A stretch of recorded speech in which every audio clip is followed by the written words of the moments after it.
En novembre 1956, le gouvernement de la République fédérale d'Allemagne veut passer une loi de régulation de la presse. Pour empêcher cet empiètement sur leur liberté constitutionnelle, éditeurs de presse et journalistes s'associent pour fonder une instance d'autocontrôle sur les questions de déontologie et d'éthique journalistique, le Presserat. 65 années se sont écoulées depuis sa création. Des milliers d'avis déontologiques ont été publiés, mais le Presserat est resté à Berlin. C'est dans l'ouest de la capitale, au 27 Fritzstestraße, que se réunissent ses membres, 4 fois par an. Un conseil au fonctionnement, bien éprouvé avec le temps. 4 associations composent le comité de direction, 2 associations fédérales des éditeurs de presse et 2 syndicats de journalistes.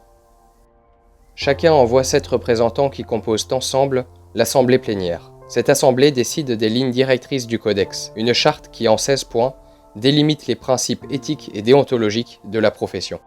Dès lors qu'un lecteur s'est saisi du Presserat en se basant sur un ou plusieurs points de ce codex, une des 3 chambres du Presserat, composée de manière paritaire de 6 représentants des journalistes et 6 représentants des éditeurs de presse, se charge de l'affaire.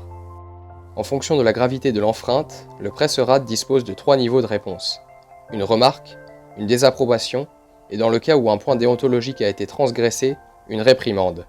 Dans ce cas précis, le journal réprimandé est obligé de publier la décision du Presserat, comme ce fut le cas pour le Spiegel en 2020. Au-delà des réprimandes, le Presserat attache une grande importance à rester légitime au sein même de la profession. Wir sehen eigentlich nochmal unsere Rolle vor allen Dingen auch, dass wir innerhalb der Branche wahrgenommen werden. Also das heißt, wenn wir eine öffentliche Rüge aussprechen, dann veröffentlichen wir das ja auch. Und die Zeitung oder die Zeitschrift hat sich selber verpflichtet, diese Rüge auch wiederum abzudrucken oder online zu veröffentlichen. Und eigentlich geht es uns vor allen Dingen darum, dass wir innerhalb der Branche auch eine Diskussion über medienethische Grenzen der Berichterstattung in Gang bringen.